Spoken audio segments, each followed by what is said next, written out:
Chapter 7, we'll be talking about communication, power, and conflict.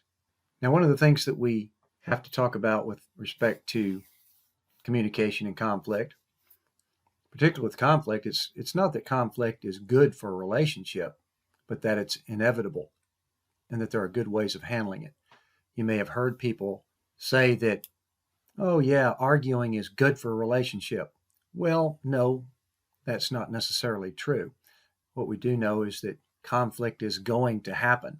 It's how you minimize it and how you handle it is what makes a successful, long-term, more satisfying relationship. The most common complaint of unhappy married partners is that they don't communicate. So that's at the top of the list. Or that communication, or their lack of it, or their inability to do it well, is driving them apart rather than bringing them together. Now, nonverbal communication is very important.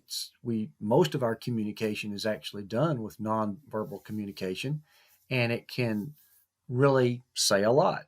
Body language, facial expressions, it's impossible not to communicate through this way. We're also seeing that technology, where we're communicating without talking to each other through texting and stuff like that, texting does loses things in the translation, loses tone, loses those inflections that make conversation more understandable. Nevertheless, we see that it's becoming more and more of a way of life. Over 40% of 18 to 29s feel closer because of texting. And what that may also be doing is putting more expectations on communication. For example, the expectation of perpetual contact through our devices may require actually a little bit more clarity and understanding when that may not be possible. There's lots of things that we do with our nonverbal communication, several ways of conveying attitudes. It's amazing what can be expressed with certain things, just like the rolling of eyes, or how smiles and frowns convey so much as far as emotions, and then how we interact with each other as far as even our posture of how we are positioned towards somebody, or how much or little we use eye contact. The 4 negative warning signs of nonverbal communication, we could talk about them here in this acronym of CAD. They are contempt, criticism, avoidance, and defensiveness. So these are 4 negative warning signs. If these things start to show up in our nonverbal communication, these may be problematic areas that we'd want to avoid or work on. The positive effects of nonverbal communication are ways of displaying affection, ways of showing your interest, humor, things like that, physical closeness, touch, eye contact. Those are all ways of positively using nonverbal communication. For physical closeness, it's ways of sustaining intimacy. Through dating or casual friendships, we've got different boundaries and different rules than a full-fledged relationship or a marriage. So that's where we learn these boundaries for physical contact and touching. Let's talk about the gender differences. Almost every chapter that we've talked a little bit about the gender differences, and we do see that much of that is because of how women and men are socialized into this society by their parents, and some of it, of course, is genetic. We touched on those as well. With women, they have a wider range of emotions, generally more eye contact. Again, when we talk about these things, we're talking about typically or generally, not that it would apply to every single woman or to every single man. Women communicate in less insistent tones, tend to send clearer messages, whether it's either in positive or negative tones, a little bit clearer. And as we've already talked about, more appeal to the emotions. And again, we have to clarify, it's not that women are more emotional than men. It's just they use it differently and appeal to emotions more. Men tend to talk more, but as you may be aware of, disclose less personal info, even though we're talking more. And men are socialized, perhaps even a little bit of genetic predisposition here. Men are communicating more from a position of dominance, which is also a function of our male dominated society that we've been socialized into. There's some various patterns of marriages with respect to communication. And we see that the type of communication that is going on with a couple before marriage is a pretty important predictor of later satisfaction in that relationship. So if there are communication problems before marriage, you have to keep in mind that there's potential for that to continue. It's not going to be getting married is not going to be a magic cure for poor communication. We see that self-disclosure tends to have a positive association, being more sharing with your feelings. Communication is relatively unaffected by what we call this honeymoon effect, which varies, of course, from couple to couple, but perhaps in the first year, we tend to see that the honeymoon takes a while for that effect to wear off. So communication situations, problems, whatever, may not be as noticeable.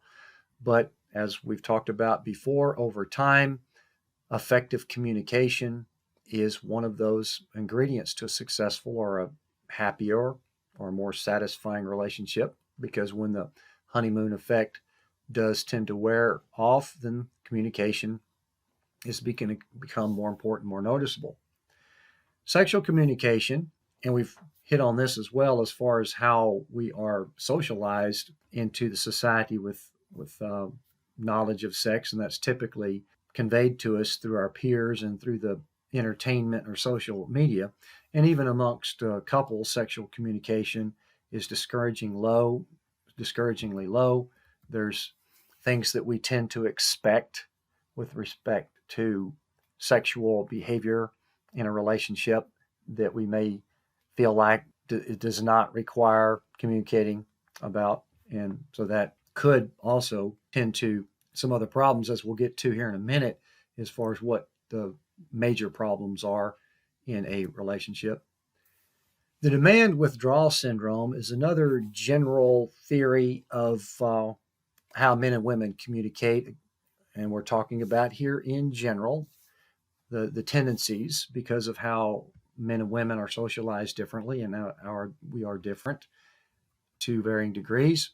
But with the demand withdrawal syndrome, one party requests change, and this is typically, again, we're only talking typically here, this is typically the female partner. The other satisfied with the status quo or satisfied with how things are, and that is typically or generally the male partner. So we see that this responds to overtures by leaving the discussion, failing to reply, or changing the subject, wanting neither to argue or agree with the other partner's wishes. So you can see how it's not necessarily a stereotype here, but you can kind of see how those patterns tend to fall into play, that women are more often found to be on the demand side, men more on the withdrawal side, preferring not to talk about it, changing subject, things like that. Part of our socialization process, women are socialized to be more connected, men to be more independent or autonomous. That's just kind of how it goes. And there's probably, because of the several million years that we've taken to become men and women, some of that may have some inherent tendencies as well. And as you could probably expect here, the demand withdrawal syndrome, even though it may seem fairly common or typical in a relationship, it is found to be neither healthy or effective in communications in a relationship. Now, speaking of communication problems, there's a table, 7.1, it's on page 252 in the textbook, where they give a list of more difficult topics to talk about. The top of the list is relationship doubts, where they're looking at perhaps the possibility of divorce. Very difficult to talk about.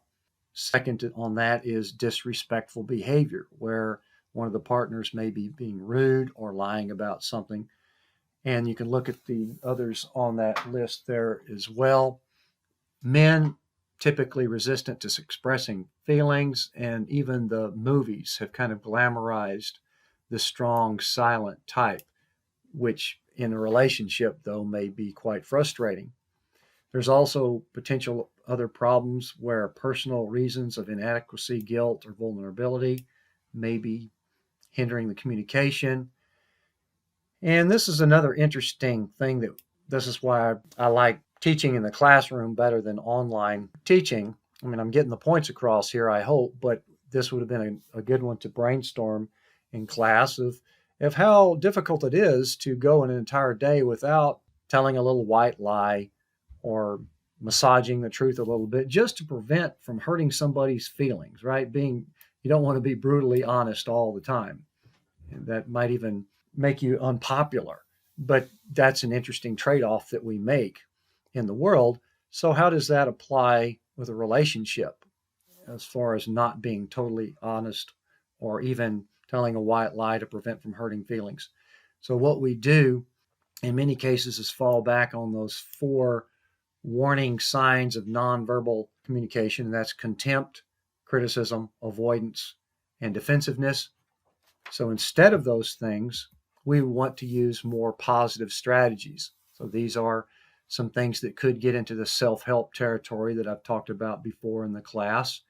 Take it for what it's worth, but this is what research and study has found to be more effective. And as far as conveying your own feelings, expressing appreciation and respect, and accepting responsibility for certain things, we've already talked about how minimizing conflict is more importantly than accepting that, yeah, well, conflict is going to happen. Well, yes, it is, but you still want to minimize it and resolve it non destructively.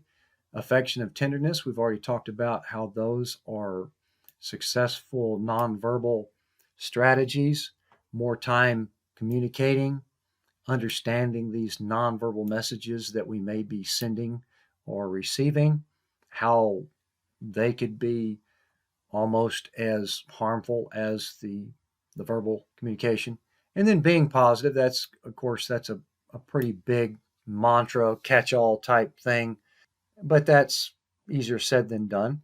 And we want to, well, we do understand that even if you kind of force yourself to be enthusiastic, then you will be a little bit more enthusiastic. So if you force yourself to be more positive, then you could potentially set more habits being that way.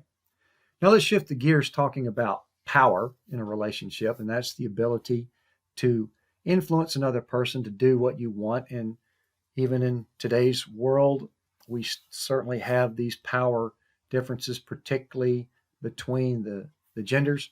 We see that happiest marriages appear to be based not on coercion, whereas one partner is forcing in some way the other, or manipulating in some way the other person to do what they want, nor are they based on what we call tit for tat, which means I'm going to do you just like you did me, that particularly with respect to negative behaviors.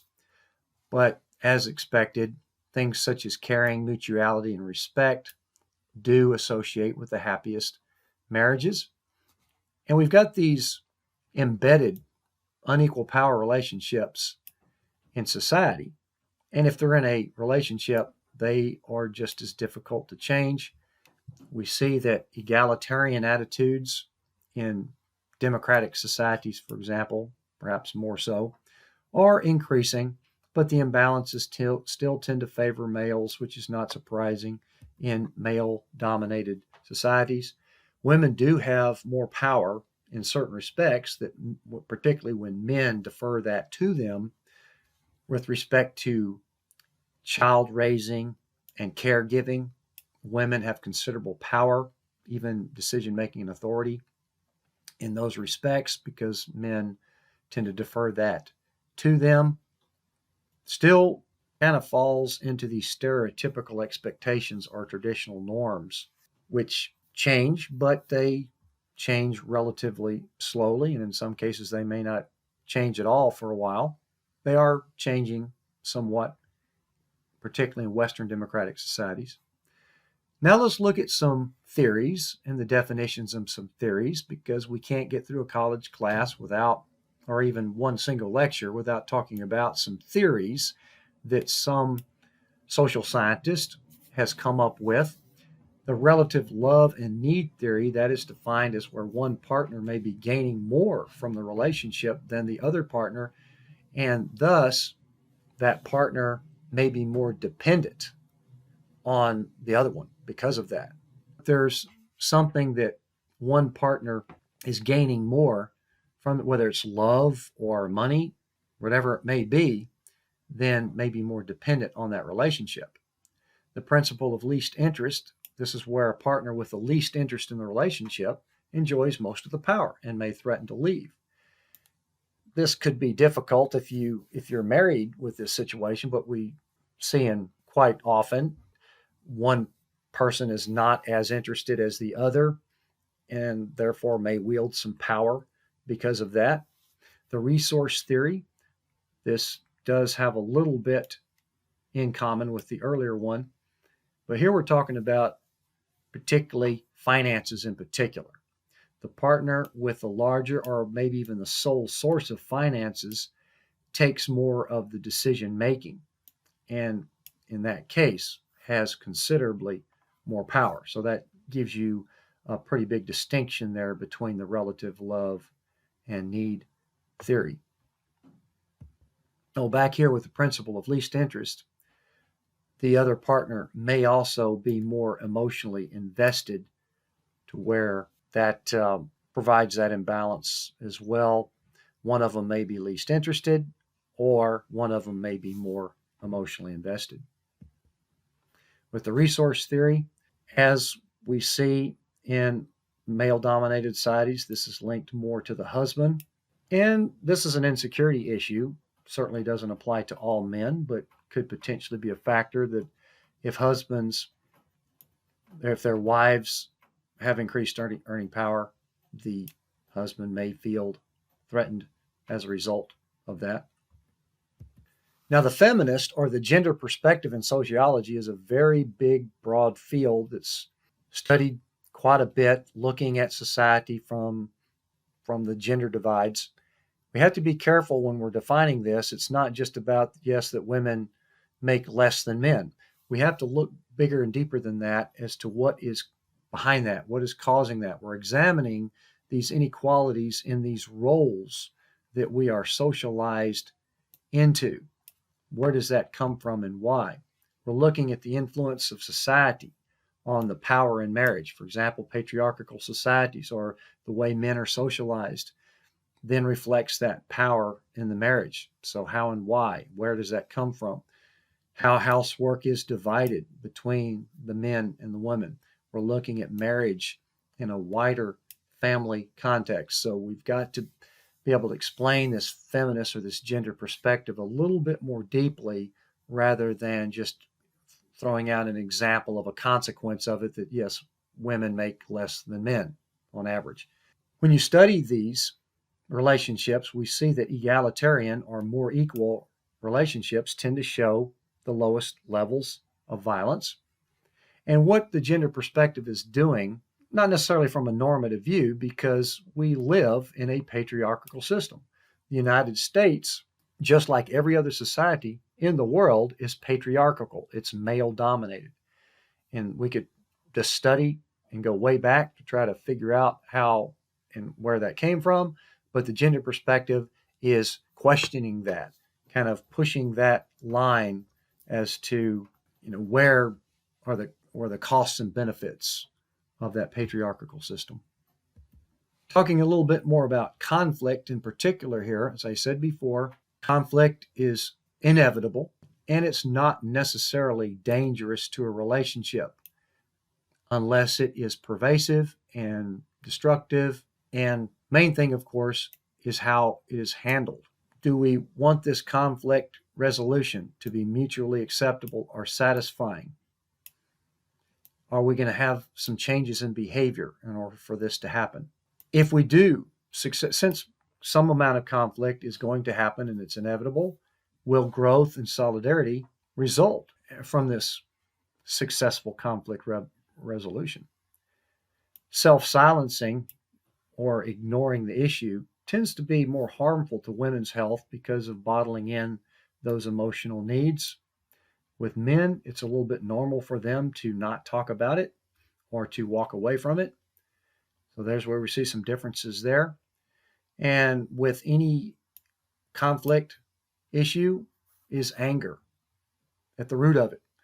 Do we recognize, are there anger issues, anger problems? Does it escalate or could it escalate to violence? Can we seek help for that? When do we need to seek help for that? Recognizing that.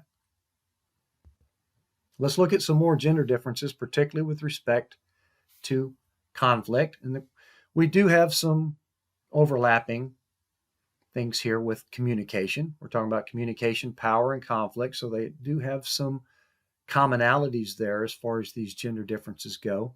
On the women's side, with respect to conflict, women more likely to initiate the issues, perhaps demand, men more likely to withdraw. So we've already talked about that. Women more aware of the emotional quality of the events that we're dealing with. Men are typically a little bit more instrumental, more, I guess you could say, mechanical, even task oriented towards problem solving rather than the emotional approach to it. And again, I have to reiterate, we're not talking about every single man and every single woman. We're talking about broad general tendencies and proclivities according to sociological research. Women more emotionally expressive generally in pursuit of intimacy. So those are some more differences between the genders. Looking at conflict resolution. The idea, of course, is to look for positive ways of doing that, constructive ways of doing it. How can it be helpful to resolve this conflict rather than let it simmer? Now, can conflict resolution be learned? Well, there's some studies in the book that show that, yes, training programs do have a correlation with less conflict. So there are some things that can be done. We're looking at affiliative, or what you could perhaps say unifying or bonding ways of humor that are non-sarcastic. So those are some other positive ways of dealing with it. As far as the destructive parts of it, coercion, we've already touched on that. If somebody is getting their way through coercion and manipulation, that tends to be more on the dysfunctional side over the long term. The demand withdrawal, the four warning signs of non-verbal communication: contempt, criticism, avoidance, defensiveness. Are you obliging, which is just letting somebody get what they want? Is your humor aggressive? And hostile conflict is one of the strongest predictors of divorce. Not a big surprise there that if conflict gets to that level, to where it's destructive and hostile, yes, that unless that gets resolved or comes up a way to minimize that or prevent that, yes, no surprise there. Now, as far as your upbringing goes with respect to conflict and conflict resolution, observing your parents may not necessarily develop a positive model. We will talk about how over the long term, where children that witness conflict or if they're subject to divorce, there are some fairly general negative associations to that. Observing what your parents are doing per se to resolve the conflict certainly matters, but it may not be the most important thing, whereas what you're looking at most importantly is the quality of the parent-child relationship more so than what they are observing that your parents are doing, and the quality of the discipline that the children are getting. We'll talk more about that in a later chapter. And the family environment. Is it loving, nurturing, caring environment? Those things where you're learning by example of behavior are very, very important correlations. Now, when we look at what areas of conflict that couples have, we can talk about the sexual issues where there may be different expectations, different timings, different desires, different tastes. Clearly, those are some things that would might even be early on learned about and accepted. But again, everybody's a little bit different, and the level of satisfaction may vary between man and wife there. But what we see here is that if there are sexual issues, there's usually deeper symptoms, deeper causes that what may be behind that. And as a result, it's a relatively low. They even put a number on it in the book, about 8%, where fairly low reason for causes of conflict when you compare them to the other things. Money is, financial reasons, is considerably more stressful. It is also, based on studies, the strongest predictor of the dissolution of a marriage. Financial issues, money issues, differences on the use of money, differences on what they want to plan for, differences in goals, things like that. We're looking at, with respect to money, that who has the money may have the power in this relationship. Somebody may be dependent because of the financial situation. There may be an issue of allocation where one of the partners is generating the money and has to allocate some to the other partner. That could result in potential areas of conflict as well. It is possible that people can change over time as well. You would probably want to know something about this before you married somebody, but differences in materialism are a fairly strong aspect of these money issues, that if one person is more materialistic than the other. Dating, of course, is a poor predictor of future money matters because of the norms that we have, to where, and we even talked about this in class a little bit, where the man is typically obligated to handle that. And then in cohabitation, we may have situations where people are living together and still keeping their finances separate. So cohabitation may not necessarily be a good predictor of what would happen in a marriage, because in a marriage it becomes common property. They both, husband and wife, share it all equally. And another thing that makes this the largest area of conflict in relationships is it's difficult to talk about. It's unromantic, puts people in perhaps a negative or bad mood. Men may not want to be questioned about it, and men and women may just decide to defer to their husband with respect to this issue, if in fact the husband is the breadwinner, which we do see there. That is still the majority, although it is changing. We still have a very small percentage of stay-at-home husbands. Housework is another area of conflict, particularly with dual earners, because they have to share that load of housework. The second shift is what that's typically been called from the women's point of view. If a woman is working an 8-hour plus day and then comes home and still has to do the housework, that's what is considered the second shift. And then in some cases, the men are perhaps socialized or expected for the women to do that. But we see that when the man increases his share of this second shift, there is an influence on increased marital happiness on that. We do see that gender equality and the female labor force participation varies pretty widely by country.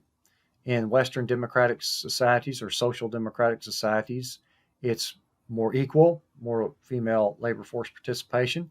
In more authoritarian or patriarchal, male-dominated societies, it's not as much.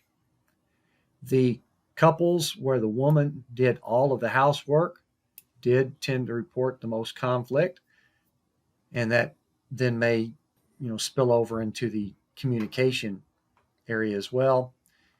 And this division of responsibility, as we've touched on before, that's an indicator of power. If the woman is delegated to these various housework roles, that may be because of the power differential in the relationship. What are the consequences of conflict? We'll talk about this a little bit more later on, but physical and mental health, certainly this can take a toll on both of those if the conflict is pervasive or escalates into hostile type of conflict. Children, we will again wrap up our course with these studies here, is that children, if they are either witnessing pervasive conflict or victims of conflict, they could develop more externalizing of their behavior, of issues, peer problems.